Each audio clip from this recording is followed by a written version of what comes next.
السلام عليكم ورحمة الله وبركاته.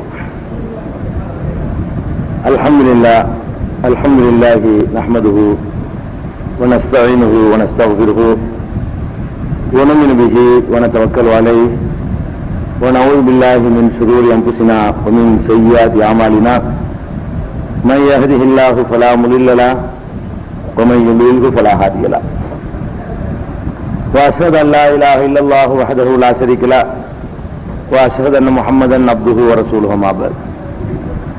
கண்ணியத்திற்குரிய எல்லாம் உள்ள அல்லாஹ் ஜல்ல ஷானஹு தஆலாவின் நல்லடியார்களே, அல்லாஹ்வுடைய பேரருளால் இந்த புனிதமிக்க ரமலான் மாதத்தில் நபிமார்களுடைய வரலாறு என்ற தொடர் நிகழ்ச்சியிலே வரலாற்றை அறிவதற்கு முன்னால் நபிமார்களுக்குரிய இலக்கணங்களை பற்றி நாம் அறிந்து வருகிறோம்.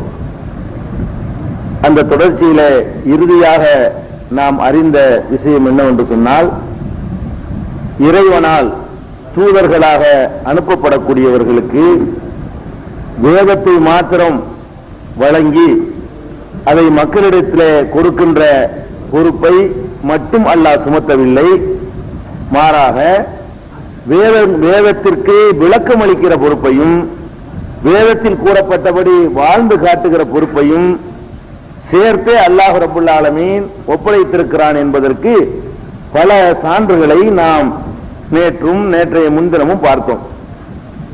அதன் தொடர்ச்சியாக வேறு சில சான்றுகளை பார்ப்போம். திருமறை குர்ஆனில் 2வது அத்தியாயத்திலே 129வது வசனத்தில் இப்ராஹிம் அலைஹிஸ்ஸலாத்து வஸ்ஸலாம் அவர்கள் செய்த ஒரு பிரார்த்தனையை அல்லாஹ் சுட்டி காட்டுகிறான். அந்த பிரார்த்தனை என்னவென்று சொன்னால், ரப்பனா எங்கள் இறைவா, வபஅஸ் ஃபீஹிம் ரசூலன் மின்ஹும், இவர்களுக்காக இவர்களில் இருந்து ஒரு தூதரை நீ அனுப்புவாயாக, யத்லு அலைஹிம் ஆயாத்திக, அந்த தூதர் உன்னுடைய வசனங்களை இவர்களுக்கு ஓதி காட்டுவார், அல்லிமுஹுமுல் கிதாப வல் ஹிக்மா, வேதத்தையும் ஞானத்தையும் அவர்களுக்கு கற்றுத் தருவார், ஜக்கீஹிம், அவர்களை பரிசுத்தமாக்குவார், அப்படி ஒரு தூதரை நீ அனுப்புவாயாக, நீ மிகைத்தவன் ஞானமிக்கவன் என்று இப்ராஹிம் அலைஹிஸ்ஸலாம் அவர்கள் அந்த தன்னுடைய மகன் இஸ்மாயில் அவர்களையும் மனைவி அவர்களையும் அந்த பாலைவன பெருவழியிலே குடியமர்த்தி விட்டு அல்லாஹ்ட்ட துஆ செய்றாங்க.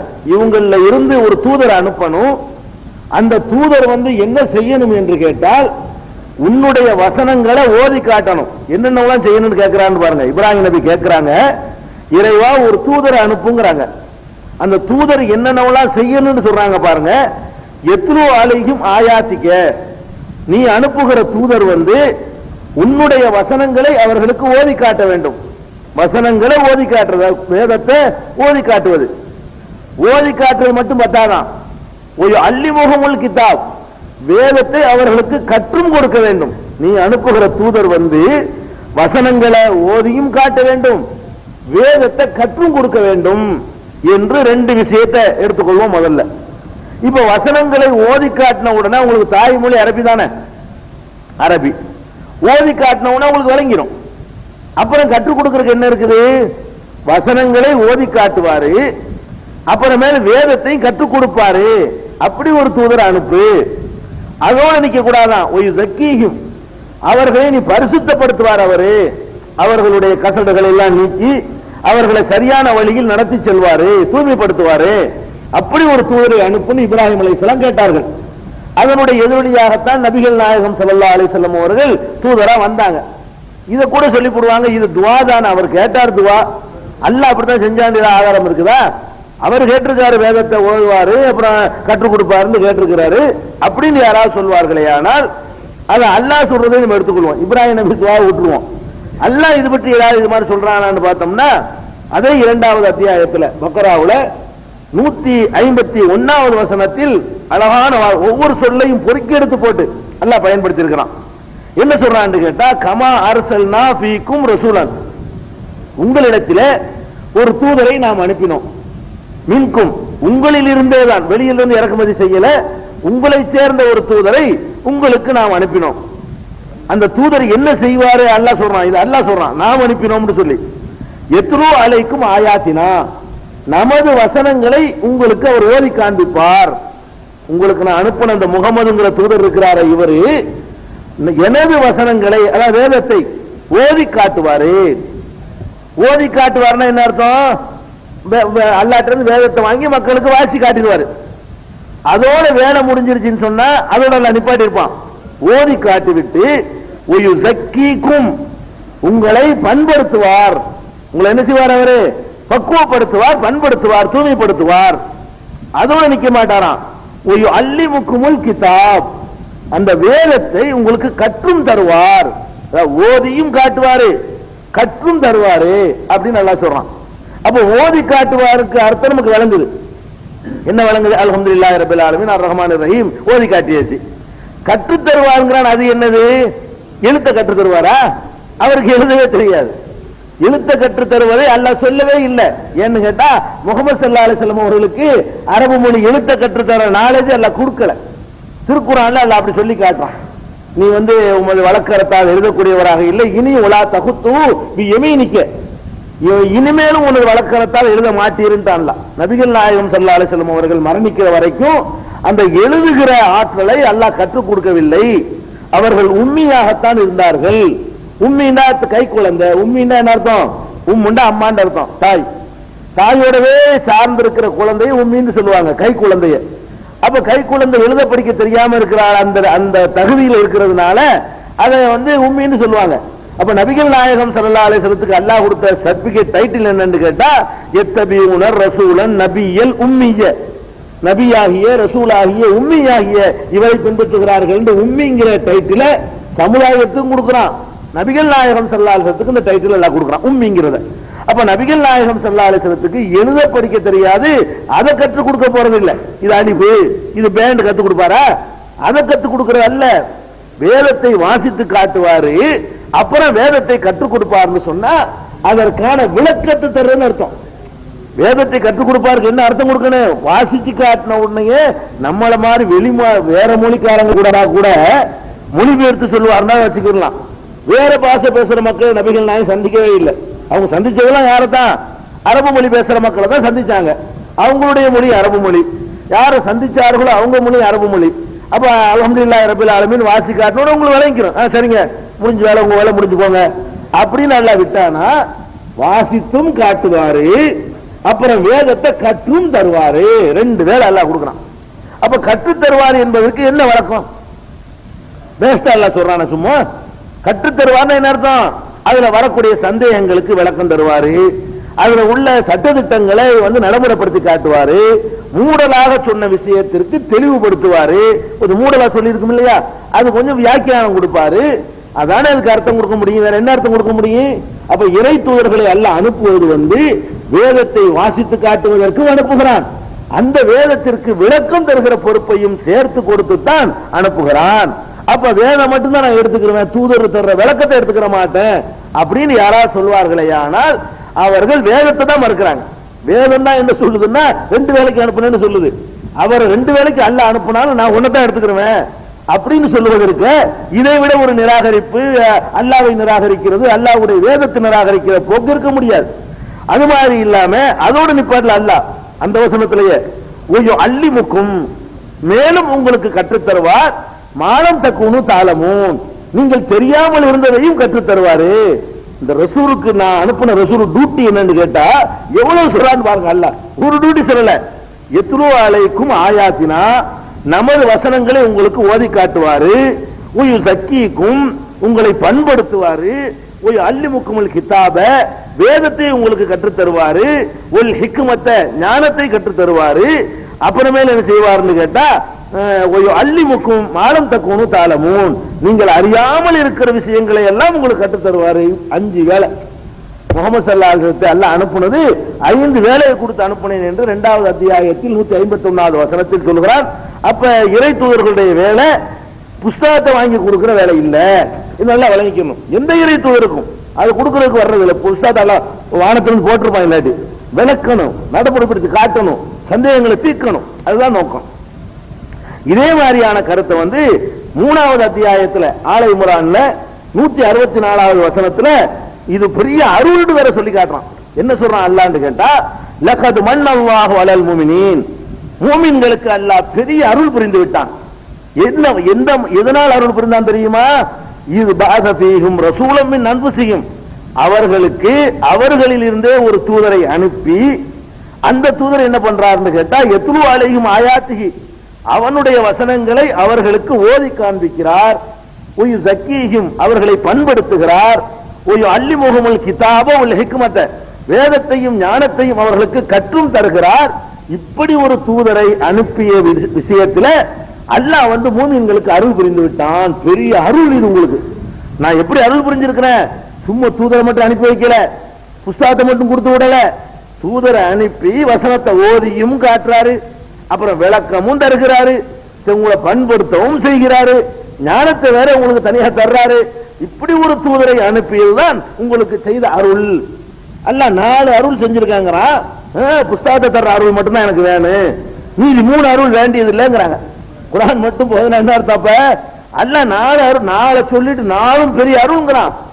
புஸ்தகத்தை தந்தார்ல, புஸ்தகத்தை மட்டும் விட, ஆள் அவரை தள்ளி விடு, புஸ்தகத்தை மட்டும் கொண்டா அப்படின்னு சொன்னா என்ன அர்த்தம்? இது இதை விட குர்ஆனை நிராகரிப்பு, இதை விட அல்லாஹ்வை நிராகரிப்பு, இதை விட வேதத்தை நிராகரிப்பு வேற என்ன இருக்க முடியும்? அதனால அல்லாஹ் காஃபிர் தான். அல்லாஹ்வுக்கும் தூதருக்கு மத்தியில யார் பாரபட்சம் காட்டுகிறார்களோ உலாயிக்கஹுமுல் காஃபிரூன ஹக்கா, அவர்கள் தான் மெய்யாகவே காஃபிர்கள். நம்ம முந்தின நாள் சொன்னோம் இல்லையா? அந்த வாசகத்தை அல்லாஹ் பயன்படுத்துவதற்கு காரணம் தான். இப்படி போயிடுறாங்க. இது ஒண்ணாச்சா? அதுக்கப்புறம் அல்லாஹ் என்ன சொல்றான்னு கேட்டா, சூரத்துல் ஜும்மாவுல 62வது அத்தியாயத்துல 2வது வசனத்திலையும் இதே கருத்தை சொல்றான். எப்படி சொல்றான்? ஹுவல்லதி பாஸ ஃபில் உம்மீன ரசூலன், அவன்தான் உம்மி சமுதாயத்தில், எழுத படிக்க தெரிய சமுதாயத்தில், தெரியாத சமுதாயத்தில் ஒரு தூதரை அனுப்பினான். அவர் என்ன செய்கிறார்? யத்லு அலைஹிம் ஆயாத்திஹி, அவனது வசனங்களை அவர்களுக்கு ஓதியும் காட்டுகிறார். ஒய் ஸக்கீஹிம், அவர்களை பண்படுத்தவும் செய்கிறார். ஒய் அல்லிமுஹுமுல் கிதாப வல் ஹிக்மா, வேதத்தையும் ஞானத்தையும் அவர்களுக்கு கற்றும் தருகிறார். ஒய் இன்கானு மின் கப்லு லஃபீ லலாலி முபீன், இதற்கு முன்னால் பகிரங்க வழிகேட்டில் அவர்கள் இருந்தார்கள். அவர்களை பண்படுத்தி பக்குவப்படுத்தி வேதத்தை ஓதி காட்டி கற்றும் கொடுத்து ஞானத்தையும் கொடுத்தாரு. அப்படி ஒரு தூதரை அல்லாஹ் அனுப்பினான், அவன் தான் அனுப்பினான் என்று 62வது அத்தியாயத்தில் 2வது வசனத்தில் அல்லாஹ் சொல்லி காட்டுகிறான். அதே மாதிரி இதெல்லாம் என்ன வழங்குதுன்னு கேட்டா, அல்லாஹ் ரப்பல் ஆலமீன் இறை தூதர்களை அனுப்புறது முதல்ல சொன்னா கிதாபையும் கொடுத்தேன், ஹிக்மத்தையும் கொடுத்தேன், 2 கொடுத்தேன்ட்டான். இன்னும் சில வசனத்துல அல்லாஹ் சொல்றான், கிதாபையும் கொடுத்திருக்கிறேன், ஹுக்குமையும் கொடுத்தேன், அதிகாரத்தையும் கொடுத்தேங்கிறான். இன்னும் சில வசனத்துல அல்லாஹ் சொல்றான், இன்னைக்கு வாசிச்ச வசனத்துல சொல்லி காட்டுறான், வேதத்தை வாசிச்சியும் காட்டுவாரு, அதை கற்றும் தருவார், ஞானத்தையும் கற்று தருவார், தெரியாதையும் கற்று தருவார், உங்களை பண்படுத்தவும் செய்வார். இவ்வளவு வேலையும் செய்யக்கூடிய வேலைக்காக தூதர்களை நான் அனுப்பி இருக்கிறேன் என்று. அப்ப தூதர்கள் எதற்கு அனுப்பப்பட்டார்கள் அடிப்படை விளங்காததுதான் இந்த பல வழிகட்ட குரூப்புகள் உருவாவதற்கு அடிப்படை. தூதர்களுக்கு ஒரு விளங்கவே இல்லை. தூதர் எதுக்குப்பா வர்றாங்க? புத்தகம் தர்றதுக்கா அப்படின்னு விளங்கிட்டாங்க பெரும்பாலான அந்த வழிகட்ட கூட்டத்தில் உள்ளவங்க. அதான் அடிப்படையான காரணம். இது ஒரு பாயிண்ட். இந்த வகையில பார்க்கும் பொழுது தூதர்களுக்கு நிறைய வேலைகள் இருக்கிறது. புசாத தர வேலை மட்டும் இல்ல, அதை செஞ்சு காட்டுற வேலை, நடைமுறைப்படுத்தி காட்டுற வேலை எல்லாம் இருக்குது என்பதை இதுல இருந்து விளங்கிக்கிறீங்க. இன்னும் தெளிவாக சொல்வதாக இருந்தால், ரொம்ப தெளிவாக மற்ற வியாக்கியானம் விளக்க உரையெல்லாம் தேவையில்லாம எதற்கு தூதரை அனுப்பி இருக்கிறோம், எதற்கு அவருக்கு வேதத்தை கொடுத்து அனுப்புகிறோம் என்பதை சூரத்து நஹல் 16வது அத்தியாயத்தில் 44வது வசனத்தில் அல்லாஹ் சொல்லி காட்டுகிறான். ஒமா, இது எல்லா தூதர்களுக்கும் உள்ளதுதான். அப்ப ஒமா அர்சல்னா மின் கபலிக்க, உமக்கு முன்னர் இல்லா ரிஜாலன், ஆண்களையே நாம் தூதராக அனுப்பி இருக்கிறோம், ஆண்களை தவிர யாரையும் அனுப்பியதில்லை. நீங்கள் அறியாதவர்களாக இருந்தால் அறிந்தவர்களிடத்திலே கேட்டு பாருங்கள். ஆண்களை தான் அனுப்பி இருக்கிறோம். முந்தைய சமுதாயத்தில் வேணா விசாரிச்சு பாருங்க, பெண்கள் வந்திருக்காங்களான்னு. பில் பையினாத்தி ஓ சுபரி, தெளிவான சான்றுகளுடனும் ஏடுகளுடனும் தூதர்களை அனுப்பினோம். இது 43 16 43 16 44 அடுத்த வசனத்துல அன்சல்னா இலைக்க திக்கிற, உமக்கு இந்த அறிவுரையை இறக்கி இருக்கிறோம். அன்சல்னா நாம் இறக்கி இருக்கிறோம், இலைக்க உமக்கு, உமக்கு என்பது நபிகள் நாயகம் ஸல்லல்லாஹு அலைஹி வஸல்லம். உமக்கு நாம் இந்த இந்த அறிவுரை குர்ஆன், இந்த அறிவுரையை இறக்கி இருக்கிறோம். எதற்கு இறக்கி இருக்கிறோம் என்றால், லிதுபையின லின்னாசி மா நுஸில இலைஹிம், மக்களுக்காக எது இறக்கப்பட்டதோ அருளப்பட்டதோ அதை மக்களுக்கு நீர் விளக்க வேண்டும் என்பதற்காக, லித்து பையின நீர் விளக்க வேண்டும், கொடுக்க வேண்டும் என்பதற்காக அவருக்கு கொடுக்கல, விளக்க வேண்டும் என்பதற்கு தான் உனக்கு தந்திருக்கிறேன். வாங்கிட்டு போய் கொடுக்கிற வேலைக்கு உனக்கு தரல, போஸ்ட்மேனாக உன்னை நான் அனுப்பலங்கிறான். உனக்கு இந்த அறிவுரையை தந்திருக்கிறேன்.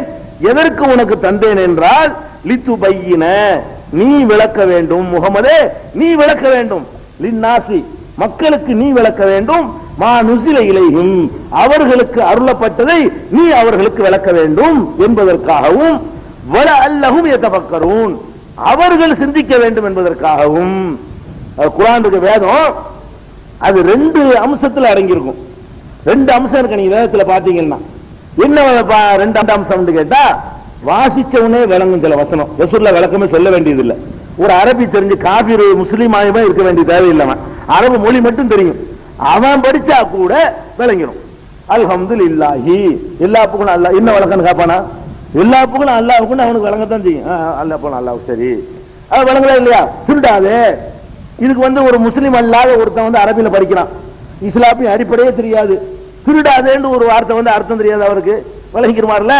அப்ப திருடக்கூடிய ஆண்களானாலும் பெண்களானாலும் கையை வெட்டுங்க வசனம் இருக்கு. இதை படிக்கிறான் ஒருத்தன். ஓ திருடுனா ஆம்பளை திருடினாலும் பொம்பளை திருடினா இது யாரும் விளக்கமா கொடுக்கணும்? ஒருவரும் விளக்கம் கொடுக்க தேவையில்லை. அல்லாஹ்வுடைய ரசூல் விளக்கம் கொடுக்க தேவையில்லை, வேற யாருடைய தஃசீரும் தேவையில்லை. பார்த்தவன விளங்கக்கூடிய வசனங்கள் அது ஒரு பாதிக்கு நெருக்கமா இருக்குது திருக்குர்ஆன்ல. யாரும் எந்த வியாக்கியானம் தர தேவையில்லை, அர்த்தம் மட்டும் கரெக்டா செஞ்சுட்டு விளங்கிடும். இது ஒரு விஷயம். இன்னும் சில வசனங்கள் இருக்கிறது, அது விளக்கம் தந்தா தான் விளங்கும். அதுக்கு தான் ரெண்டு சொல்றான். இந்த வேதத்தை உனக்கு தந்திருக்கிறோம், ஒன்னும் நீ விளக்கணும், ரெண்டு அவங்க சிந்திக்கணும். அப்ப அவங்களே சிந்திச்சு விளங்கக்கூடிய வசனங்களும் குர்ஆனில் இருக்கின்றன, நீ விளக்கித்தான் விளங்க வேண்டிய விஷயங்களும் குர்ஆனில் இருக்கின்றன. அதே கைவெற்ற ஆயத்தை எடுத்துக்கிறோமே, திருடக்கூடிய ஆணா இருந்தாலும் பெண்ணா இருந்தாலும் கையை வெட்டுங்கள் இருக்குது, அறுத்த வழங்கிறது. கை என்ன இங்க இருந்து இது வரைக்கும் இருக்கு, கை எங்க வெட்டுறது? இங்கேயா இங்கேயா இங்கேயா எங்க வெட்டினாலும் கை தானுங்க. அல்லாஹ் சொல்ற கையை வெட்டுங்கிறான். ஆனா கையை வெட்டுங்கன்னா ஆளாளுக்கு ஒவ்வொருத்தரும் ஒண்ணு வழங்கினா என்ன ஆகுறதுங்கிறான். இத ஒரு ரூல்ஸ் இல்லாம இதுக்கு வியாக்கியானம் இல்லாம விட்டா ஒருவன் என்ன செய்வான்? நான் இது வரைக்கும் தான் வெட்டுவேன் நான் ஒருத்துக்குருவான், அவனு நானும் குர்ஆனை பின்பற்றுறேம்மா. இன்னொரு அவன் என்ன செய்யறான்? ரசூலுல்லாஹ் வழக்கம் தேவையில்லைன்னு போனவன் கையின்னா ஒரு பாதியாவது வரணும்ல, இவ்வளவு பாதி வெட்டணும், அப்பதான் நியாயம். என்ன முழு இவ்வளவு பெரிய கையில இவ்வளவு வெட்டினா கையாகுமா அது அப்படிமா? இன்னொருத்த என்ன செய்வான்? கையில் தானே வந்திருக்கு, கையில மொத்தம் தானே, மொத்தமா அறுத்து எடுத்துருவான் இன்னொருத்தன். சரி வலது கையா இடது கையா, கையில் தானே வந்திருக்குது, ஒரு திருந்தா ரெண்டு கையை வெட்டி போடுறதா, ஒரு கை வெட்டி இப்படின்னா ஒரு 9 கருத்து வருமா வராதா? அப்ப ஏதாவது ஒரு விளக்கம் வேணுமா வேணாமா இருக்கு. நீனா கற்பனை பண்ணிக்கிறத விட அதை கொண்டு வந்தவருடைய விளக்கத்தை ஏத்துக்கிற வேண்டியானப்பா. நீனா ஆளாளுக்கு சொல்லிட்டு நீ பிரிஞ்சு நாசமால போயிருவ. ஒருத்தன் இப்படிமா ஒருத்தன் இப்படிமா ஒருத்தன் இப்படிமா, இல்ல இந்த கைமா இந்த கைமா, இல்ல ரெண்டு கைமா ஒருத்தன் இன்னொருத்தன் என்ன செய்வான்? ரெண்டு கையும் சேர்த்தா வெட்டிடணும். ஒரு கத்திருந்தா ரெண்டு கையுமே இருக்க கூடாது அப்படின்னு என்ன செய்வான்? சேரு வாய்ப்பு இருக்குல்ல, கைகளை வெட்டுங்கள் தானே இருக்குது. அப்ப எதுக்கு சொல்றேன்னா அர்த்தம் வழங்கு. திருடக்கூடிய ஆணாயினும் பெண்ணாயினும் கைகளை வெட்டுங்கள், அர்த்தம் வழங்கு. கையை வெட்டுல என் கையில என்னங்கிறது போன முடியாது. கையினா என்ன? கைங்கிறது எல்லாம் இதையும் கைங்கிற வழக்கம் இருக்குது, இதையும் கைங்கிற வழக்கம் இருக்கு, மொத்தத்தையும் கைங்கிற வழக்கம் இருக்குது. பேச்சு வழக்குல வழங்குதா? உங்களுக்குள்ள காயம் பட்டுருச்சு, கையில காயம் தான் சொல்லுவோம், கை அறுத்துட்டான்னு சொல்லுவோம், வழங்குதா? அப்படி இங்க அர்த்தம் கைன்னு தான் சொல்லுவோம், எல்லாம் கை தானே. அப்ப இது நம்ம எதுக்கு சொல்றோம்னு கேட்டா, திருக்குர்ஆனை பொறுத்த வரைக்கும் பாதி விஷயங்கள் கேட்டவனே வழங்கிக் கொள்ளும், பாதி விஷயங்கள் ஒருவர் விளக்கணும். எவர் கொண்டு வந்தால் அவர் தான் வளர்க்கணும். நம்மளா விளங்குறதை விட அவர் இதான இது போ, நீ ஆளாளுக்கு சொல்ற கேட்கறதுக்கு கொண்டு வந்த ஒரு விளக்கத்தை நான் ஏத்துட்டு போறேன். யூனிஃபார்மா ஒற்றுமையாவது இருப்போம்ல, ஒரு கருத்துல வந்துருவோம்ல, அதான் விஷயம். இந்த ஆயத்தை பார்த்தா உங்களுக்கு அழகா விளங்கும். என்ன விளங்குது? லித்துபையின லின்னாசி வ அன்ஸல்னா இலைக்க ذிக்ர, இந்த அறிவுரையை உமக்கு நாம் இறக்கி இருக்கிறோம். லித்துபையின லின்னாசி மக்களுக்கு நீர் விளக்க வேண்டும், மா நுஸில இலைஹிம் அவர்களுக்கு அருளப்பட்டதை நீர் விளக்க வேண்டும் என்பதற்காகவும், வல அல்லஹும் யதஃபக்கரூன் அவர்கள் சிந்திக்க வேண்டும் என்பதற்காகவும் உமக்கு தந்திருக்கிறேன். அப்ப அவர்களை சிந்திச்சு வழங்கிக் கொள்ளலாம், நீ விளக்கி வழங்கிக் கொள்ளலாம். ரெண்டு அம்சம் இருக்கிறது, ரெண்டும் சேர்ந்தா தான் அது கரெக்டான விளக்கம். இல்லாம நான் வார்த்தையை மட்டும் பிடிச்சிட்டு நிப்பேன்னா நாசமா தான் போகணும், வழங்குதுல. அப்ப நபிகள் நாயகத்தை தந்ததை இருக்குங்கிறான்ல, உனக்கு தந்து அனுப்புனத இல்லைன்னா ஆள்கிட்ட இது கொடுத்து விடணும், தூக்கி போட்டு விட்டு போயிடலாம் புஸ்தகத்தை. உன்கிட்ட தந்து விட்டுருக்கன கொண்டு குடுக்குற வேலையில நீ பாடிக்கிறாத, விளக்கிட்டு வரணும். உன்கிட்ட வந்து புஸ்தகத்தை கொண்டு ஒப்படைக்கிறது கொண்டு தரவில்லை, விளக்குவதற்கு தந்திருக்கிறேன். அப்படின்னா அந்த விளக்கம் எங்கப்பா? விளக்கம் வேணாமாப்பா? அல்ல விளக்குறதுக்கு தந்திருக்கிறேன்னு சொல்றான், அனுப்பியிருக்கேங்கிறான். வேதம் இந்த இருக்குது, அவர் விளக்குனது எங்க? அது எங்க காட்டு? விளக்குனது காட்டுங்க. அவர் விளக்குறதுக்கு தான் அனுப்பி இருக்கிறான். அவருடைய விளக்கம் வேணும் தானே, அந்த விளக்கம் எங்க? நபிகள் நாயகத்தினுடைய ஹதீசுகளை பின்பற்ற வேண்டும் என்று சொல்லக்கூடியவர்கள் இந்த அருக்கு விளக்கம்னு காட்டிடுவாங்க. அதான் வேண்டியது இல்லைன்னு சொல்லக்கூடியவர்கள் அது விளக்கத்தை காட்டுப்பா. அல்ல எதுக்கு தூதர் அனுப்புறேங்கிறானோ அது இந்த காட்டு. விளக்கண்டா என்ன சொல்லு, சொல்ல இயல. அப்போ சொல்ல இயலாட்டி என்ன செய்வாங்க? நான் மறுக்கிறேன், இந்த ஆயத்தை நான் மறுக்கிறேங்கிற சொல்ல மாட்டாங்க, மறுப்பாங்க. மறுக்கிறதுக்கு தகுந்த மாதிரி உளறி எதையாவது சமாளிச்சு கேட்டாலும் சிரிப்பு வர்ற மாதிரி தத்துவத்தை எல்லாம் சொல்லி அவர்கள் தங்களை தாங்களே மறுத்துக் கொள்வார்கள். அதை பார்க்கிறோம். இதே மாதிரி 16வது அத்தியாயத்தில் அதே சூறாவுடைய ஒரு 20 வசனம் கழிச்சு 64 வசனத்துல 44 எப்படி சொல்றான், 64வது வசனத்துல என்ன சொல்றான்னு கேட்டா இது அதை விட அழுத்தம் கூடி சொல்றான். அதாவது அல்லாஹ் இருக்கிறான்னு சொல்றதை விட அல்லாஹ்வை தவிர யாரும் இல்லைங்கிறது அழுத்தம் கூட தானே. அல்லாஹ் இருக்கிறான்னு சொன்னா இன்னும் நிறைய பேர் இருக்கிறானா இல்லையாங்கிறத பத்தி பேசல. அல்லாஹ்வை தவிர யாரும் இல்லைன்னு சொன்னா அல்லாஹ் இருக்கிறாங்கிறது இருக்குது, வேற எந்த தெய்வம் இல்லைங்கிறது ரெண்டு அர்த்தம் வந்துருது. அல்லாஹ் என்ன செய்யறான்? அந்த ஸ்டைல்ல சொல்றான். 16:64 என்ன சொல்றான்னு கேட்டா வமா அன்சல்னா அலைக்கல் கிதாப், இந்த வேதத்தை உமக்கு நாம் அருளவில்லை, இறக்கவில்லை, இல்லா லிதுபையின லஹும், நீ அவர்களுக்கு விளக்குவதற்காகவே தவிர நான் இறக்கவில்லை. நீ விளக்குறதுக்கு தான் உனக்கு அனுப்பினேன், வேற எந்த காரணத்துக்காக வேண்டி நான் உனக்கு இந்த வேதத்தை தரவே இல்லைங்கிறான். லிதுபையின பயான் பண்ணுவதற்கு. லிதுபையின ரெண்டு இடத்துலயும் சொல்றானே, அது பயான்ங்கிற சொல்ல இருந்து வந்தது. பயான்னா என்ன? பயான் என்னன்னு உங்களுக்கு தெரியுமா? எல்லாம் தெரிஞ்ச அரபு மொழி சொல்லா இருந்தாலும் நமக்கு நல்ல அறிமுகமான ஒரு சொல்லு பயான்ங்கிறது. பயான் சொன்னா ஒரு வாசிச்சு விட்டு அதுக்கு எக்ஸ்ட்ரா கொடுக்கிற விளக்கத்துக்கு பேர் தான் பயான்ங்கிறது. எல்லாருக்கும் புரியுற மாதிரி சொல்ற விளக்கத்துக்கு தான் பயான் சொல்லுவோம். அந்த வார்த்தை தான் யூஸ் பண்றோம். நீ வேதத்தை வாசிச்சு காட்டுறது மட்டும் இல்லமா, உன்னால லிதுபையின, நீ அந்த மக்களுக்கு பயான் பண்ணணும், நீ அவங்களுக்கு அதை விளக்கணும், தெளிவுபடுத்தணும். அதுக்கு தான் உன்னை அனுப்பி இருக்கிறேன். 16:64 அல்லாஹ் சொல்லி காட்டுறான். அப்ப இதை வச்சு பார்க்கும் பொழுதும் இறை தூதர்களுடைய வேலை விளக்குவதும் தான். அவங்களுடைய விளக்கமும் நமக்கு தேவை. அவங்க விளக்கம் இல்லாமல் இறை வேதத்தை விளங்கிக் கொள்ள முடியாது. முடியும் என்று இருந்தால் விளக்கம் தேவை என்று சொல்ல மாட்டான். முடியும், அதுவே விளங்கிக் கொள்ளும் என்று இருந்தால் உன்னுடைய விளக்கம் தேவை என்று சொல்லுவானா? நீ விளக்கித்தான் ஆகணும், அதுக்குத்தான் அனுப்புனேன் சொல்லுவானா? இன்று சிந்தித்து பார்க்கும் பொழுது இறை தூதர்களுடைய பணி என்ன என்பது நமக்கு தெளிவாக தெரிகிறது. அது மாத்திரம் இதே மாதிரியான கருத்துப்பட இன்னொரு வசனத்தில் 4வது அத்தியாயத்தில் 105வது வசனத்தில் அல்லாஹ் சொல்லுகிறார், இன்னா அன்சல்னா இலைக்கல் கிதாப பில் ஹக், சத்தியத்தோடு உண்மையோடு உமக்கு இந்த வேதத்தை நாம் அருளி இருக்கிறோம். எதற்கு அருளி இருக்கிறோம் என்றால் லிதஹக்கும பைனன் நாசி, மக்கள் மத்தியிலே நீ தீர்ப்பளிக்க வேண்டும். உனக்கு இந்த வேதத்தை அருளி இருக்கிறேன், மக்கள் மத்தியிலே நீ தீர்ப்பளிக்க வேண்டும். எதை கொண்டு தீர்ப்பளிக்க வேண்டும்? பிமா அராக்கல்லாஹு, அல்லாஹ் உனக்கு எதை காண்பித்து தருவானோ அதை கொண்டு தீர்ப்பளிக்கணும். அல்லாஹ் என்னமோ காண்பித்து தருவான ஒரு வழக்கத்தை, அல்லாஹ்வாகிய நான் உனக்கு காண்பித்து தருவேனே அதை கொண்டு நீ தீர்ப்பளிக்க வேண்டும். அதுக்கு தான் உனக்கு வேதத்தை தந்திருக்கிறாங்கிறான். அப்ப வேதத்தை தந்து விட்டு வேதத்தை கொண்டு தீர்ப்பளிக்கணும்னு அல்லாஹ் சொல்லல. வேதத்தை உனக்கு தந்திருக்கிறேன், நான் காண்பித்து தருவதை கொண்டு நீ தீர்ப்பளிக்க வேண்டும், நான் உனக்கு கற்றுத் தருவதை கொண்டு நீ தீர்ப்பளிக்க வேண்டும், நான் உனக்கு காட்டித் தருவதை கொண்டு தீர்ப்பளிக்க வேண்டும். அறாண்ட காட்டித் தருவது, கற்றுத் தருவது, சொல்லித் தருவது. அப்ப நான் கற்றுத் தருவதை கொண்டு தீர்ப்பளிக்க வேண்டும் என்பதற்குத்தான் உனக்கு அனுப்பியிருக்கிறேன். பிமா அராக்கல்லா, அல்லாஹ் உனக்கு எதை கற்றுத் தருகிறானோ காட்டித் தருகிறானோ சொல்லித் தருகிறானோ அதன் அடிப்படையில் தீர்ப்பு அளிக்க வேண்டும் என்று அல்லாஹ் நபிகள் நாயகத்துக்கு எதை காட்டித் தருவேன், நான் உனக்கு விளக்கத்தை சொல்லி தருவேன் அப்படிங்கிற 4வது அத்தியாயத்தில் 105வது வசனத்தில் இருக்குது. அதுக்கு அடுத்தது இன்னும் தெளிவா சொல்வதாக இருந்தால் திருக்குர்ஆன்ல முதல் அருளப்பட்ட ஒரு வசனம் உங்களுக்கு தெரியும். முதல் அருளப்பட்ட சூரா எது, முதல் அருளப்பட்ட வசனம் எது என்று நமக்கு தெரியும். சூரத்துல் அலக், அலக்குங்கிற சூரா, இக்ராங்கிற சூரா தான் அருளப்பட்டுச்சு. அதுல முதல் சூறாவிலேயே அந்த பவர் அல்லாஹ் கொடுத்துறான். முதல் சூரா என்ன பண்றான்? இக்ரா பிஸ்மி ரப்பிக்கல் லதீ ஹலக், படைத்த உமது இறைவன் பெயரால், படைத்த உமது இறைவன் பெயரால் ஓதுவீராக சொல்லு. ஓதுறன சொல்லுன்னு அர்த்தம். படைத்த உமது இறைவன் பெயரால் சொல்லு. அவன் தான் வந்து அந்த சினை முட்டையிலிருந்து மனிதனை படைத்தான். மேலும் சொல்வீராக உமது இறைவன் மரியாதைக்குரியவன். அவ்வளவுதான், அந்த 5 வசனம் தான் இறங்கி இருக்கு. என்னத்தை சொல்ல சொல்றான் அல்ல, உமது இறைவன் பெயரால் சொல்ல, என்னத்தை போய் சொல்றது, என்ன பிரச்சாரம் பண்ணுகிற பொறுப்பை கொடுத்து விட்டான் அல்ல.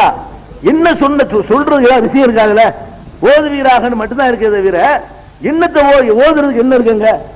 ஓதுவீராகன்னு சொல்றான், என்னத்தை ஓதுறது? இதையே தான் சொல்ல திருப்பி சொல்லிக்கிட்டாங்களே தவிர என்னத்தை ஓத சொன்னா உன்னையுமே ஓத சொல்லல. அது என்ன அர்த்தம் இருக்கு? அல்லாஹ் வந்து அதிகாரத்தான் கொடுக்குறான். உமது இறைவன் பெயரால் இப்ப சொல்லு, எடுத்து ஓது. அதாவது எடுத்து ஓதுகிற விஷயங்கள் இங்க போட்டுருவான்னு அர்த்தம். உமது இறைவன் பெயரால எடுத்து, அதுதான் நபிகள் நான் சொன்னாங்க எனக்கு ஓத தெரியாதுன்னாங்களே, இதையே திருப்பி சொல்றதையா தெரியாதுமாங்க. நான் சொல்றேன் 7 3 10ங்கிற, எனக்கு தெரியாது நீங்க சொல்லுவீங்களா? 7 3 10 சொல்லுங்க. நபிகள் நான் என்ன பண்றாங்க, ஓதுனவன என்னத்து எனக்கு ஒண்ணுமே தெரியாதுங்கிறாங்க. இதையே திருப்பி சொல்லுவது நோக்கம் அல்ல. இது நபிகள் நான் இதையே திருப்பி சொல்லுவதுதான் எனக்கு அர்த்தமா இருந்தா இக்ரா பிஸ்மி ரப்பிக இக்ரா பிஸ்மி ரப்பிக இது ஏன் ஓத தெரியணும், இது எதுக்கு வாசிக்க தெரியும் சொன்னதை திருப்பி சொல்லுவது படிச்சவரா இருக்கணுமா? கையெழுத்து போட தெரியாதவங்க கூட சொன்னதை திருப்பி சொல்லுவாங்க. அல்ஹம்துலில்லாஹி அல்ஹம்துலில்லாஹி அல்ஹம்துலில்லாஹி நான் ஒரு ஆளுக்கு சொல்றேன், எனக்கு வாசிக்க தெரியாமனா உன்னை வேண்ட வாசிக்க சொன்னது அல்ஹம்துலில்லாஹ் சொல்ல வேண்டியதானடா, நான் சொன்னதை கேட்டுட்டு சொல்ல வேண்டியதானே. அப்போ இக்ராவுக்கு நமக்கு அர்த்தம் வழங்காம இருக்கிறோம். நபிகள் நாயகத்துக்கு என்ன சொன்னதுன்னா மக்களுக்கு பிரச்சாரம் பண்ண சொல்றான். இக்ரா என்ன அர்த்தம், போய் பிரச்சாரம் பண்ண சொல்லு. இன்னத்தை நான் சொன்ன ஒண்ணுமே எனக்கு தெரியாதுங்கிறார், அதனால தெரியாதுங்கிறாரு. இதையே திருப்பி சொல்றதுக்கு தெரியாதுன்னு யாரும் சொல்ல மாட்டாங்க. சொன்ன வார்த்தையவே திருப்பி சொல்றதா இருந்தால் இது எனக்கு தெரியாதுன்னு யாருமே சொல்ல மாட்டாங்க. திருப்பி சொல்லிட்டு போயிடலாம், யார் வேண்டாம் சொல்லலாம். எழுத தெரியாதவரும் சொல்லலாம், படிக்க தெரியாதவரும் சொல்லலாம். அதுவும் பெரிய ஒரு 1.5 முழத்துக்குள்ள 5 வசனம் 2.5 வரி இருக்கும். 2 வரியில் எழுதி போடலாம். இக்ரா பிஸ்மி கணக்கு இவ்வளவுதான் ஒரு வசனங்கிறது. இது மாதிரி ஒரு 5 வசனத்தை வந்து உடனே திருப்பி கேட்டு சொல்ல முடியாதா? அப்ப என்ன அங்க முதல்ல கொடுக்கிற அதிகாரமா என்ன? நீ போட்டு சொல்லு, போய் உனக்கு சொல்ற விஷயம் இங்க போடுவேனா, சொல்ற விஷயத்தை நான் இங்க போட்டுருவேன், நீ போ, தெரியாட்டாலும் பரவாயில்ல. கட்டி வர அணைக்கிறாரா, சொன்ன சொல்ல ஆரம்பிச்சுட்டாங்க.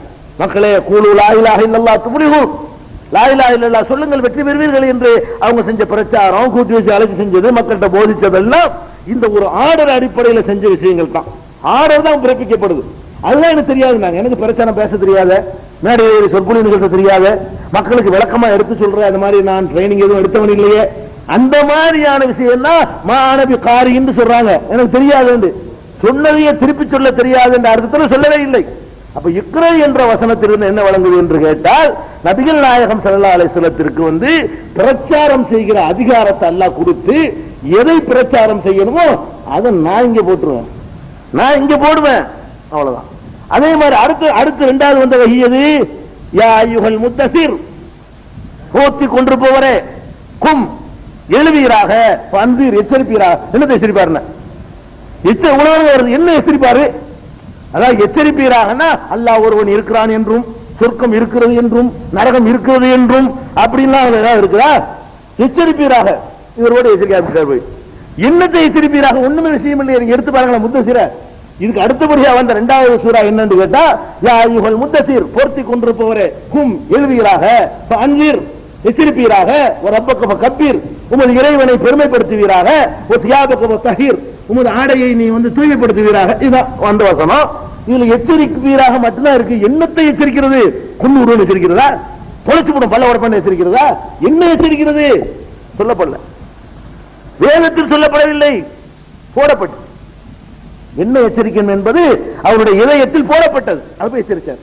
அல்லாஹ் ஒரு கட்டளையை போடுறான்னா அது செய்யற மாதிரி இருக்கணும்லங்க. எச்சரிப்பீராக சொல்லிட்டு என்னத்தை எச்சரிப்பீராக சொல்லப்படலன்னா என்ன அர்த்தம்? அப்படி அல்லாஹ் விடமாட்டான். எச்சரிப்பீராக ஆர்டர் பண்ணுவான், எச்சரிக்கிற மெசேஜ் வரும், அது வாட்டு நீர் விட்டு மாதிரி பொங்கி வந்துகிட்டே இருக்கும். அல்லாஹ் போயிட்டே இருப்பான். அவங்க பிரச்சனை பண்ணிட்டு மக்கள்கிட்ட போய் சொல்லிக்கிட்டே இருப்பாங்க. சொல்ல வேண்டிய விஷயத்தை எல்லாம் ஆகிறது சொல்லுவாங்க, சொர்க்கத்தை சொல்லுவாங்க, நரகத்தை சொல்லுவாங்க, மீசாவை சொல்லுவாங்க, ஹிசாபை சொல்லுவாங்க, அந்த பாலத்தை பத்தி சொல்லுவாங்க, அங்க உள்ள கொழுந்து விட்டு இருக்கிற நெருப்பை பத்தி பேசுவாங்க. இதெல்லாமே சொன்னாங்க நபி ஸல்லல்லாஹு அலைஹி வஸல்லம். இதெல்லாம் அங்கிருக்கிற எச்சரிக்கை செய்வீரா உள்ளே எல்லாம் அடங்கி போச்சு. அல்லாஹ் சொல்ல எச்சரிக்கை மட்டும் செய்ய சொன்னான். அப்ப இது மாதிரி ஆரம்ப காலத்தில் வந்த வகையில எல்லாம் மெசேஜ் ஒண்ணுமே இல்லை, உத்தரவு தான் வருகிறது தவிர மெசேஜ் இல்லை. அப்ப மெசேஜ் இல்லாம இதே இக்ரன்னு சொன்னாங்க மக்கள்கிட்ட போய் இக்ரோ பிசுமபி கலக் இக்ரோ பிசுமபி கலக்குன்னு அவனுக்கு என்ன வழங்கி இருக்கு? இதே போய் சொன்னாங்க இல்ல. அப்ப இதை வழங்கிக் கொள்ள வேண்டும். இதையும் நம்ம பார்த்துக் கொள்கிறோம். அப்ப இறை தூதரா வர்றவர்களுக்கு பிரச்சாரம் செய்வதற்கான ஆர்டர் பிறப்பிக்கப்படும். ஆர்டர் பிறப்பிச்ச பிறகு அவர் பிரச்சாரம் பண்ணிக்கிட்டே இருப்பாரு. அதை பார்க்கிறோம். வேதம் கொடுக்கிறது, வேதத்துக்கு முன்னாடியே. அது மாதிரி இதே மாதிரி தொடர்ல நீங்க மூசா நபியுடைய வரலாறு எடுத்துக்கலாம். மூசா நபி அவர்கள் இருக்காங்கல்ல, அவங்களுக்கு அல்லாஹ் வேதம் கொடுத்தான். எப்ப வேதம் கொடுத்தான்? பலகையில எழுதி கொடுத்தான் வருதுல. 40 நாள் இதுவாதனா மூசா 40 லைலா. மூசாவுக்கு 40 நாட்கள் வாக்களித்தோம். அவர் 40 நாள் வந்தாரு. வந்தவங்க நம்ம வேதத்தை கொடுத்தோம், எழுதி கொடுத்தோம். எல்லாத்தையும் தஃசீலன் குல்லி செய்யும், அதுல எல்லாத்துக்குமே தெளிவுபடுத்தி இருந்தோம் அல்லாஹ் சொல்லி காட்டுறான். இது எப்ப கொடுத்தான்? இந்த வேதத்தை எல்லாம் எப்ப கொடுத்தான்? எப்ப கொடுத்தான் உங்களுக்கு தெரியுமா? எப்ப கொடுத்தான்னு கேட்டா, ஃபிரௌன்லாம் அழிக்கப்பட்ட பிறகு, இந்த மக்கள் காப்பாற்றப்பட்ட பிறகு, இவர்களுக்கு வழிகாட்டுவதற்காக வேண்டி அல்லாஹ் வேதத்தை கொடுத்தான். ஃபிரௌன் அழிக்கப்படுற வரைக்கும் எதை வச்சு பிரச்சாரம் பண்ணாருன்னு புக் இல்லையே. வேதமே எப்ப கொடுக்கப்படுது? கொள்கை அவர் வாட்டி பிரச்சாரம் பண்ணிட்டு இருக்காரு மூசா நபி.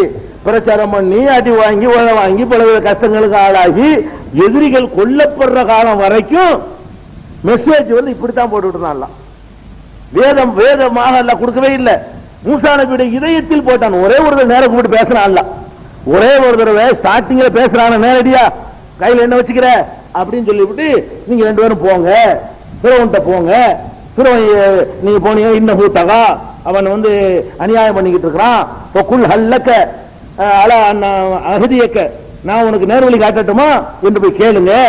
இப்படி எல்லாம் அல்லாஹ் சொல்லி அனுப்புனானே, அவ்வளவுதான்.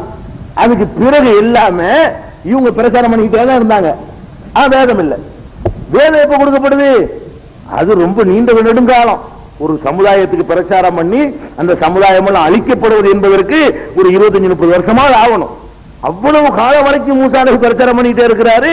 அதுக்கு பிந்தி காப்பாற்றப்பட்ட பிறகுதான் அந்த மூசா நபி தூர்மலைக்கு போனார்கள் என்பதற்கு அந்த குர்ஆன் தோரணையிலே உங்களுக்கு வழங்கும். சம்பவ வரிசையாக சொல்லிட்டு வரும்போது உங்களுக்கு வழங்கும் காப்பாற்றப்பட்டவன செஞ்சது. அப்ப இது என்ன வழங்குதுன்னு கேட்டா, வேதம் மட்டுமல்ல, வேதமாக இல்லாமல் அவங்களுடைய இதயங்களையும் அல்லாஹ் கண்ட்ரோல் எடுத்துக்கிறான். இறை தூதர்கள் என்று சொன்னா மெசேஜ்கள் சேர்ந்துகிட்டே இருக்கும். அப்படி அல்லாஹ் கொடுத்துக்கிட்டே இருக்கிறான். அதையும் நம்ம விளங்கிக்கிறோம். இது போக இன்னும் தெளிவா சொல்வதாக இருந்தால், நபிகள் நாயகம் ஸல்லல்லாஹு அலைஹி வஸல்லத்தை அனுப்புனதை பத்தி அல்லாஹ் பேசும் பொழுது, லகத் கான லக்கும் ஃபீ ரசூலில்லாஹி உஸ்வத்துன் ஹஸனா, இது உங்களுக்கு அடிக்கடி மீலாது மேடைகள்ல பல பயான்கள்ல கேட்ட ஆயத்து தான். அல்லாஹ்வுடைய தூதரிடத்துல அழகான உஸ்வா முன்மாதிரி இருக்கிறது அப்படின்னு சொல்றான். இந்த முன்மாதிரிங்கிற சொல்லு இருக்கு பாருங்க, இதுவே ரொம்ப அர்த்த புஷ்டியான சொல்லு. தமிழ்லையும் சரி அரபிலையும் சரி. முன்மாதிரி என்ன தெரியுமா? நான் சொல்வதை நீங்கள் கேட்டு நடந்தால் அதுக்கு பேர் முன்மாதிரி அல்ல. முன்மாதிரி என்றால் ஒருவருடைய நடவடிக்கைகளை பார்த்து ஃபாலோ பண்றது இருக்க, அதுக்கு பேர் தான் முன்மாதிரி. அதாவது அவர் சொல்றதை கேட்டு நடங்கண்டா கூட நீங்க என்ன பண்ணிடலாம், அவர் குர்ஆனை சொன்னார் கேட்டு நடக்க அப்படின்றலாம். அல்லாஹ் என்ன சொல்றான்னு கேட்டா, உஸ்வாங்கிற வார்த்தையை சொல்றான். உஸ்வாண்டா என்ன அர்த்தம்? ஒருவர் அப்படி அவரை பார்க்கணும், அவர் என்னவெல்லாம் செய்யறாரோ அதெல்லாம் நம்மளும் செய்யறது. அவர் என்ன மாதிரி எல்லாம் நமக்கு நடந்து காட்டுறாரோ அந்த மாதிரி எல்லாம் நடக்கிறோம் பாருங்க, அதுக்கு பேர் தான் என்னது? உஸ்வத்துங்கிறது. நபிகள் நாயகத்தை பற்றி அல்லாஹ் சொல்லும் பொழுது என்ன சொல்றான்னு கேட்டா, அவரு கட்டுப்படுங்க என்று சொல்றான், அவர் சொல்ல கேளுங்க என்று சொல்றான். அது வேற வேற வசனங்கள்ல. இந்த வசனத்துல 33வது அத்தியாயம் 21வது வசனத்துல என்ன சொல்றான் அல்லாஹ்னு கேட்டா, உங்களுக்கு அல்லாஹ்வுடைய தூதரிடத்தில் அழகான முன்மாதிரி இருக்கிறது, மாடல் இருக்கிறது. அவரை நீங்க மாடலா வைத்துக் கொண்டு உங்களுடைய காரியங்களை செயல்படுத்துங்க. அவரை பார்த்து பார்த்து செய்யுங்க அர்த்தம். முன்மாதிரி அர்த்தம் அவரை பார்த்து பார்த்து நீங்க நடங்க அர்த்தம். அப்ப இதுல என்ன விளங்குது? புஸ்தகத்தை கொண்டாந்து தர்றவர் தான் தர்றாருன்னு சொன்னா அவரை யாரும் முன்மாதிரி சொல்ல மாட்டாங்க. இப்ப நான் ரொம்ப அழகான அறிவுரைகள்லாம் எழுதி உங்களுக்கு ஒரு ஆள்கிட்ட கொடுத்து விடுறேன். அவர் இஸ்லாமே இல்லாதவர் வச்சுக்கிடுவோம், இஸ்லாமே இல்ல, அது தபால்ல போட்டு விடுறேன்னு ஒரு போஸ்ட்மேன் கொண்டு வர்றாரு. இந்த போஸ்ட்மேன் இதுக்கு முன்மாதிரி சொல்லுவீங்களா? அழகான செய்தி, இதுக்கெல்லாம் இந்த போஸ்ட்மேன் முன்மாதிரியா இருந்தாரு. அவருக்கு என்னன்னு தெரியாது, கொண்டா கொடுத்துட்டு போயிருவாரு. முன்மாதிரி எப்ப சொல்லுவோம்? முன்மாதிரி என்று சொன்னா அகீமு ஸலாத்தன்னு எல்லாம் சொல்லுவானா, அவர் சொல்லுவார், காட்டுவார், குனியறது எப்படி எல்லாம் அதை பார்க்கணும். நம்ம பார்த்துட்டு நம்மளும் செய்வோம். அதான முன்மாதிரிங்கிறது. சாப்பிடுறது பருகிறதா, சாப்பிடுற முறையா, எப்படி உட்காரணும், எப்படி சாப்பிடணும், எவ்வளவு சாப்பிடணும், என்னென்னத்தை சாப்பிடணும், என்னென்னத்தை சாப்பிடக்கூடாது, இதுகளை எல்லாம் செஞ்சு காட்டுவார் பாருங்க, அதான் முன்மாதிரிங்கிறது. அப்ப நபிகள் நாயகம் ஸல்லல்லாஹு அலைஹி வஸல்லம் அவர்களை முன்மாதிரி என்று அல்லாஹ் சொல்லி காட்டுகிறான். முந்தைய நபிமார்களையும் இதே மாதிரியான முன்மாதிரின்னு சொல்லி காட்டுறான். இப்ராஹிம் நபியை கூட அல்லாஹ் நமக்கு முன்மாதிரிங்கிறான். இப்ராஹிம் நபி இடத்துல உங்களுக்கு முன்மாதிரி இருக்கிறது ஒரே ஒரு விஷயத்தை தவிர, அல்லாஹ் சொல்றானா இல்லையா, உங்களுக்கு ஒரே ஒரு விஷயத்தை தவிர பாக்கி எல்லாத்திலையும் இப்ராஹிம் நபி இடத்துல முன்மாதிரி இருக்கிறது. அந்த ஒரே ஒரு விஷயம் என்ன, அவர் எங்க வாப்பாவுக்கு பாவ மன்னிப்பு கேட்பேன் பாவ மன்னிப்பு கேட்பாரு. அவர் சிறுக்கு வச்சிருந்து கேட்டிருக்க கூடாது. அப்ப இல்லா கவுல இப்ராஹிம் வரும். இப்ராஹிம் சொன்னதை தவிர அந்த ஒரு சொல்ல தவிர மற்ற எல்லா விஷயத்திலையும் உங்களுக்கு உஸ்வத்துன் ஹசனா இருக்குது, அழகான முன்மாதிரி இருக்கிறது என்று அல்லாஹ் ரப்பல் ஆலமீன் சொல்லி காட்டுறான். அப்ப முன்மாதிரிக்கு அர்த்தம் என்னன்னு கேட்டா, ஒருவர் நடக்கிறதை பார்த்து நம்ம ஃபாலோ பண்ணுவது. அதுல என்ன விளங்குது, செயல் விளக்கம் அவர் தருவார்னு அர்த்தம். புஸ்தகத்தை மட்டும் தர மாட்டாரு, சொல்ற விஷயங்களுக்கெல்லாம் செயல் ரீதியான விளக்கத்தை அவர் தருவாரு. அந்த விளக்கத்தை பார்த்து நீங்க நடங்க. செயல் விளக்கம் நல்லா வழங்கிக்கணும், செய்முறை விளக்கம் செஞ்சு காட்டுவாரு. அப்ப இறைத்தூருடைய வேலை முன்மாதிரியா நடந்து காட்டுறது. அதாவது இன்னும் சொல்ல போனா, ஒரு தூது செய்தியை நம்புறதுக்கே எப்படி இருக்கணும் தெரியுமா, சொன்னதை நடைமுறைப்படுத்திக்காரத நம்புவாங்க, சொன்னதுக்கு மாத்தமா இருந்தாருன்னா நம்புவாங்க.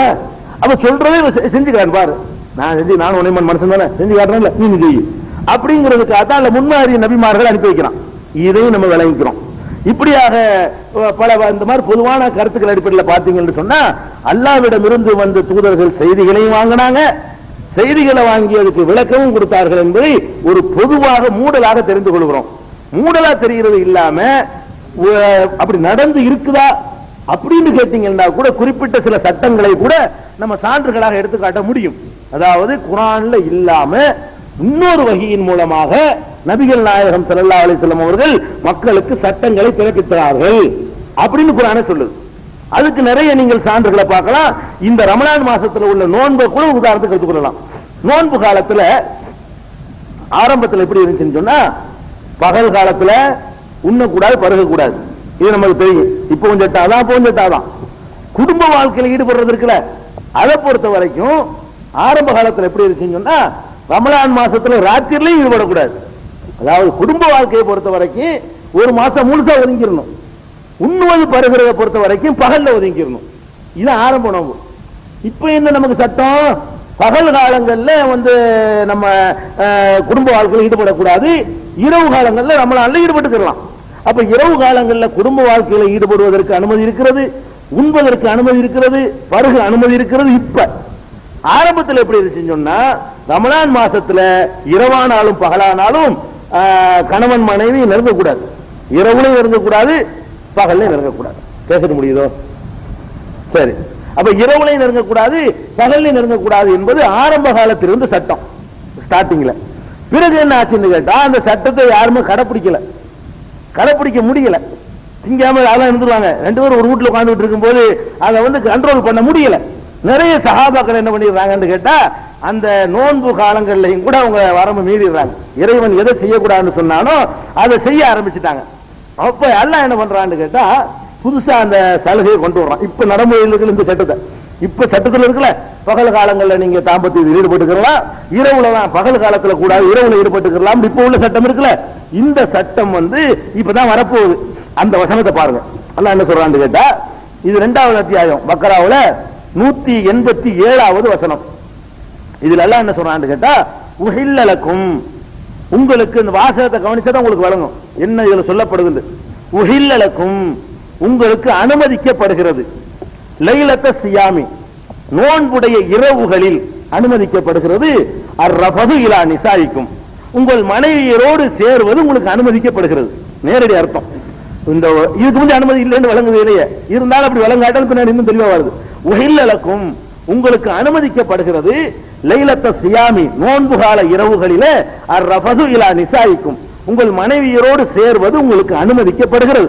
ஹுன்ன லிபாசுல்லக்கும், அவர்கள் உங்களுக்கு ஆடையாக இருக்கிறார்கள், அன்தும் லிபாசுல்லஹுன்ன, நீங்கள் அவர்களுக்கு ஆடையாக இருக்கிறீர்கள். ஒருத்தர் கொடுத்த ஆடையா இருக்கிறீங்க.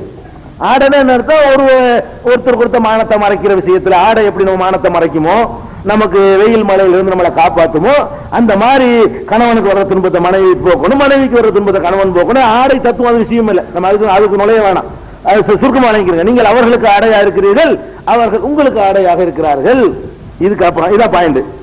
அலிமல்லாஹு, அல்லாஹ் தெரிந்து விட்டான். அல்லாஹ்வுக்கு தெரியும். என்ன தெரியும்?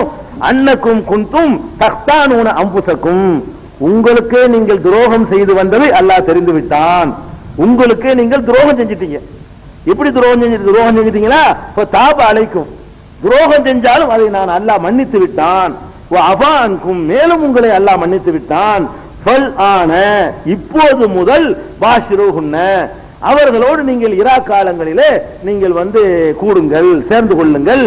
ஒபுத்தகுமா கதவல்லாஹு லக்கும், அல்லாஹ் உங்களுக்கு விதித்திருக்கிற சந்ததிகளை தேடிக்கொள்ளுங்கள், தாம்பத்தியத்தில் ஈடுபட்டு தேடிக்கொள்ளுங்கள். குலு வஷ்ரபு, உண்ணுங்கள் பருகுங்கள்.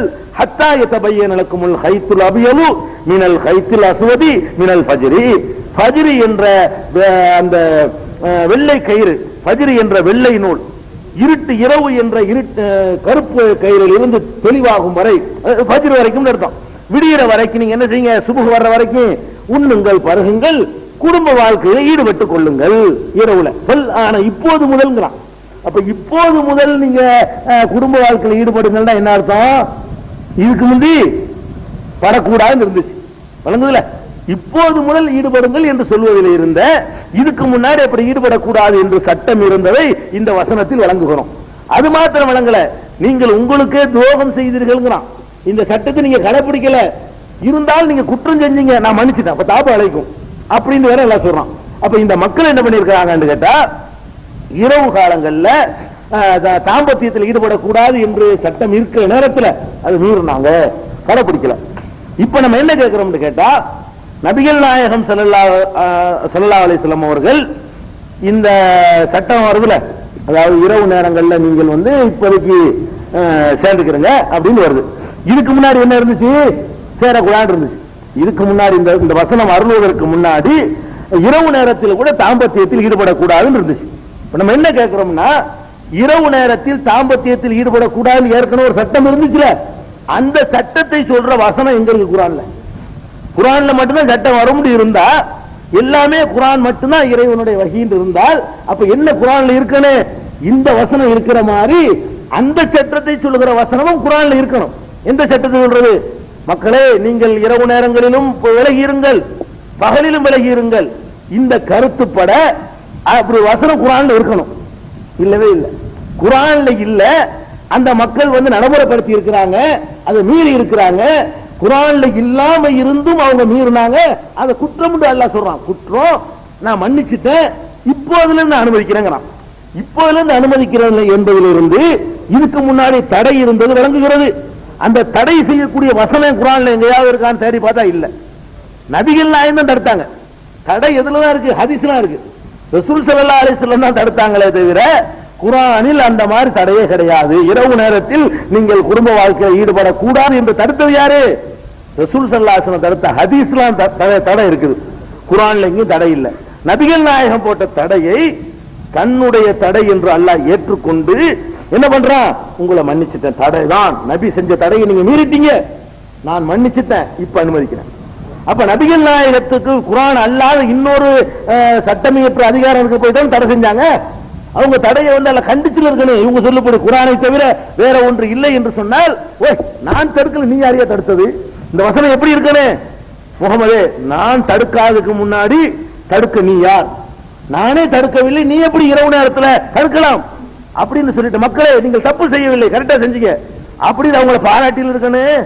அல்லாஹ் என்ன பண்றான்? நீங்க தப்பு செஞ்சிட்டீங்க, துரோகம் செஞ்சிட்டீங்க, உங்களை மன்னிச்சுட்டேன், இப்ப அனுமதிக்கிறேன். அப்படின்னா என்ன அர்த்தம்? நபிகள் நாயகம் செய்த அந்த தடை உத்தரவை தன்னுடைய தடை உத்தரவு என்று அல்லாஹ் ஏற்றுக்கொள்கிறான். அந்த தடை உத்தரவு குர்ஆனில் இல்லை. அனுமதிக்கிற வசனம் தான் இருக்கு, தடை நீக்குகிற வசனம் இருக்கிறது, தடை போட்ட வசனம் இல்லை. இந்த வசனத்தில் இருக்கு என்ன? இது தடை நீக்கிற வசனம். ஏற்கனவே இருந்த தடை வந்து நீக்கப்படுகிறது. அப்ப குர்ஆன் அல்லாத இன்னொரு வகையான வகி இருக்கிறது. அந்த விளக்க உரையின் மூலமாக நபிகள் நாயகம் தடை செய்திருந்தார்கள். அந்த தடையை பல நபித்தோழர்கள் மீறினார்கள். மீறிய பாவத்தை அல்லாஹ் மன்னித்து விட்டான். அதுக்கு பிறகு மக்களை விளங்கி கொண்டு அவன் வந்து சலுகை தந்துட்டான். இனிமே இப்படிங்கிற ஒவ்வொரு விஷயமும் இந்த வசனத்தில் இருக்கிறது. அப்ப இறை தூதர்களுடைய வேலை என்னன்னு விளங்குதா? வேதத்தை தருவது மாத்திரமல்ல, வேறு வகையான செய்திகளை இறைவனிடமிருந்து பெற்று அதையும் மக்களுக்கு அறிவிப்பார்கள். தெளிவா விளங்கு. இதுக்கு மேல சான்று தேவையில்லை. அப்ப இல்லைன்னா அவங்க எடுத்து காட்டணும். என்ன செய்யணும்? குர்ஆன்ல இருந்து ஆமா இரவுலையும் சேரக்கூடிய இந்த ஆயத்து இருக்குது, அதுதான் அந்த மாத்துன்னு காட்டணும். அப்படி காட்டவே இல்லை. கியாமத் நாள் வந்தாலும் காட்டல.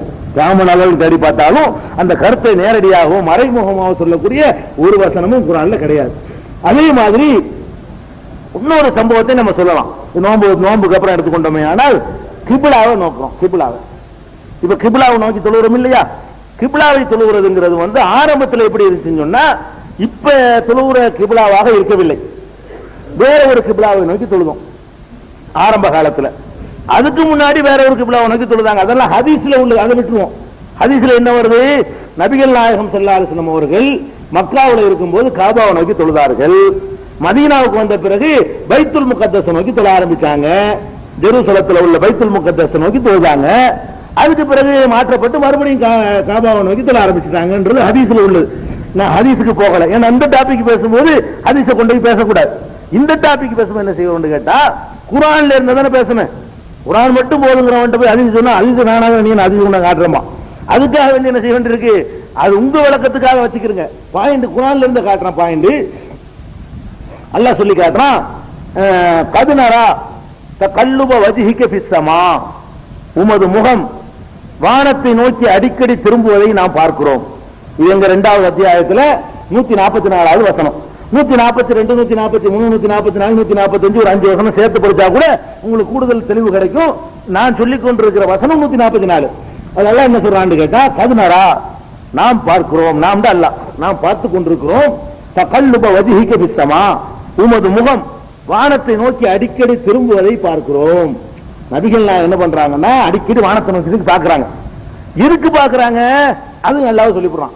எதுக்கு பாக்குறாங்கன்னு கேட்டா, பலன் வள்ளி என்னக்க, நாம் மாற்றி அமைப்போம், கிப்லத்தன் தர்லாஹா, உமக்கு பிடித்த கிப்லாவை மாற்றி அமைப்போம் அப்படின்னு வேற சொல்றான்.